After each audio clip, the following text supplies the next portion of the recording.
7 times the 7th term, 7 times the 7th term is equivalent to 11 times the 11th term. 7ని 7వ number తోటి multiply చేసి 11ని 11వ number తోటి multiply చేసిన వచ్చిన value సమానము. ఏమన్నాడు? ఇది అరిథమెటిక్ ప్రోగ్రెషన్లో సమానం అన్నాడు. అరిథమెటిక్ ప్రోగ్రెషన్లో సమానం అన్నాడు. నవ్వు ఇక్కడ చూస్తే 7 ఇంటూ T7 అంటే ఏంటి? ఫస్ట్ నుంచి స్టార్ట్ అవ్వాలి, ఏ నుంచి స్టార్ట్ అవ్వాలి, T1 నుంచి T7 వరకు మొత్తము 6 గ్యాప్స్ ఉన్నాయి. గ్యాప్ వాల్యూ D కాబట్టి A plus 6D. 11 into T11 starting A నుంచి స్టార్ట్ అవ్వాలి, T1 నుంచి T11 అంటే మొత్తము 10 గ్యాప్స్ ఉన్నాయి. ప్రతి గ్యాప్ వాల్యూ ఎంత? D. ప్రతి గ్యాప్ వాల్యూ ఎంత? D. రైట్. మనం ఇలా ఆలోచించుకుంటూ రాస్తే చాలా సులువు అయిపోతుంది sir. 7 into A 7A, 7 into 6 42D, 11 into A 11A, 11 into 10 110D. 11A నుంచి 7A కనుక తీసేస్తే మిగిలింది 4A. 110D నుంచి 42 తీసేస్తే మిగిలింది ఎంత? 68D is equivalent to 0. 4 కనుక మనము కామన్ తీస్తే A plus 17D is equivalent to 0. 2 right చరరాశుల లబ్ధము 0 కనుక అవుతే ఏదో ఒక చరరాశి 0 కావాలి. 4 0 అయ్యే క్వశ్చనే లేదు. అంటే A ప్లస్ 17D 0 కావాలి. ఏ అంటే ఫస్ట్ టర్మ్ నుంచి 17 గ్యాపులు దాటాను అంటే నేను రీచ్ అయిన వాల్యూ ఏంటి? T18. T18 is equivalent to 0. T18 is equivalent to 0. మళ్ళీ ఎక్స్ప్లెయిన్ చేస్తున్నాను చూడండి. 7 టైమ్స్ 7th టర్మ్ నాకు T7 కావాలి. బయలుదేరాల్సిన స్టార్టింగ్ పాయింట్ ఏంటి? T1. ఏ నుంచి స్టార్ట్ అయ్యాను? 7 టర్మ్స్ అంటే 6 గ్యాపులు వెళ్ళాలి. ప్రతిసారి గ్యాప్ విలువ ఎంత? D. 11 ఇంటూ T11 అంటే T1 నుంచి స్టార్ట్ అవుతున్నాను, 11 వరకు వెళ్ళాలి అంటే 10 గ్యాపులు దాటాలి. ప్రతి గ్యాప్ వాల్యూ ఎంత? D. 7A plus 42D is equivalent to 11A plus 110D. 11A minus 7A ఎంత అయింది? 4A అయింది. 110 మైనస్ 42 ఎంత అయింది? 68 అయింది. 4 కామన్ తీస్తే A ప్లస్ 17D. స్టార్టింగ్ నుంచి 17 గ్యాపులు వెళ్తే మనం రీచ్ అయ్యే టైం ఏంటి? వాల్యూ ఎంత? T18. ఇది మెథడ్ 1. ఇది మెథడ్ 1. ఈ అరిథమెటిక్ ప్రోగ్రెషన్లో రైట్ ఒక డైరెక్ట్ ఒక ఐడెంటిటీ ఉన్నది. అది యూజ్ చేస్తే మనకు డైరెక్ట్గా ఆన్సర్ వస్తుంది. సార్ ఆ ఐడెంటిటీ ఏంటంటే A times TA, A times TA is equivalent to B times TB. TA plus B is equivalent to 0. డైరెక్ట్గా మనకు TA ప్లస్ B వస్తుంది. డైరెక్ట్గా మనకు TA ప్లస్ B వస్తుంది. అంటే ఇక్కడ మీరు చూస్తే 7 times T7 is equivalent to 11 times T11. TA plus B 7 plus 11 ఎంత? 18. T18 is equivalent to 0. డైరెక్ట్గా రాయొచ్చు. దీన్ని మీరు స్టార్ మార్క్ పెట్టుకోండి sir. A times TA is equivalent to B times TB. A plus B is equivalent to 0. TA plus B is equivalent to 0. I hope it is clear, right? A plus B is equivalent to right. Next one, right? Next question. Now, ఇది చాలా important question sir. ఇది చాలా important question. చాలాసార్లు మనకు SSC exam PYQలో వచ్చిన question. మనకు SSC exam PYQలో వచ్చిన question. చాలా లాజికల్గా దీన్ని సాల్వ్ చేద్దాం. జనరల్గా మనకు టెక్స్ట్ బుక్లో ఒక ఐడెంటిటీ ఇస్తారు. ఇప్పుడు నేను ఆ ఐడెంటిటీని ప్రూవ్ కూడా చేస్తాను. ఆ ఐడెంటిటీ ఏంటంటే SA is equivalent to SB, SA is equivalent to SB, SA plus B is equivalent to 0. ఇది మనకు NCERT, CBSE, ICSE టెక్స్ట్ బుక్లో శ్రేణుల చాప్టర్లో డైరెక్ట్గా ఈ ఫార్ములా ఉంటుంది.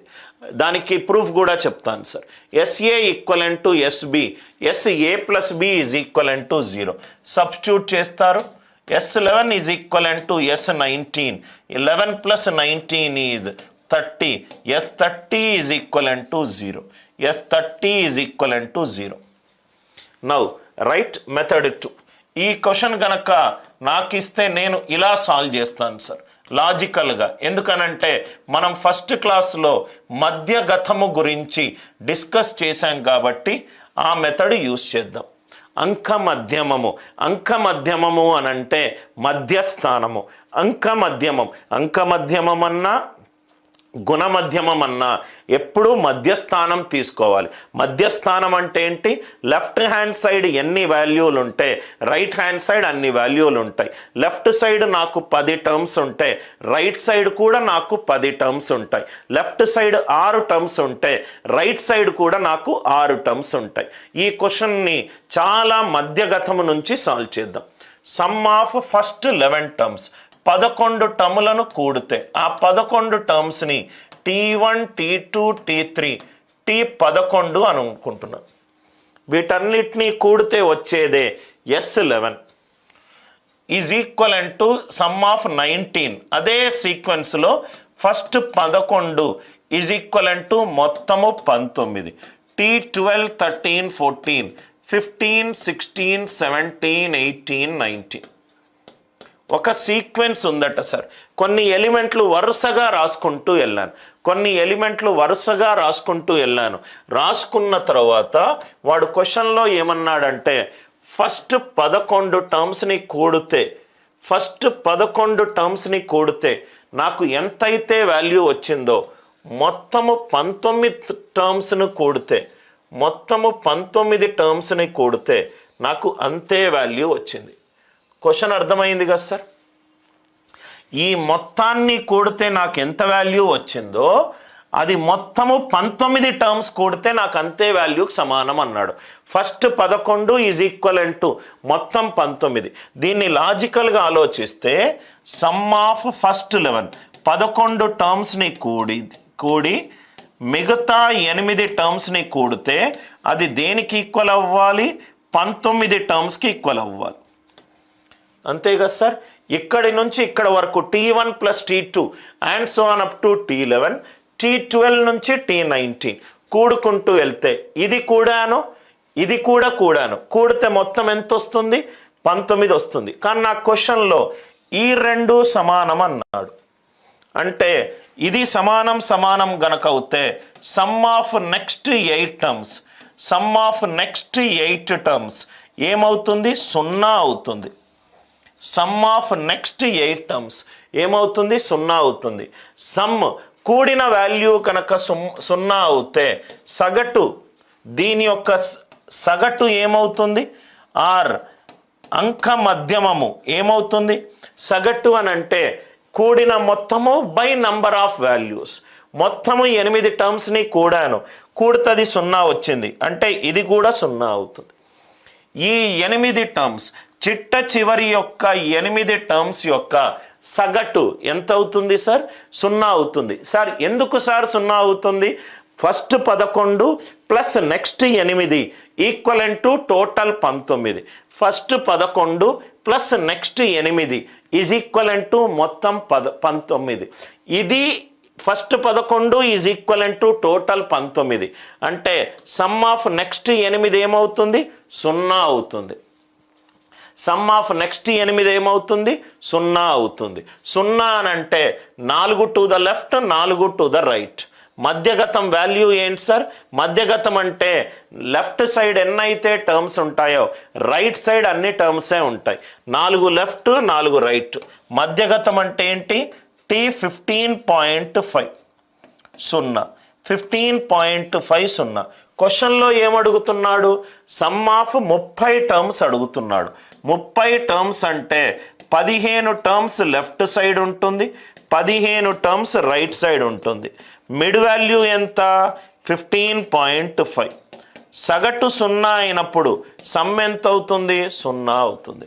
సగటు 0 అయినప్పుడు సమ్ ఎంత అవుతుంది? 0 అవుతుంది.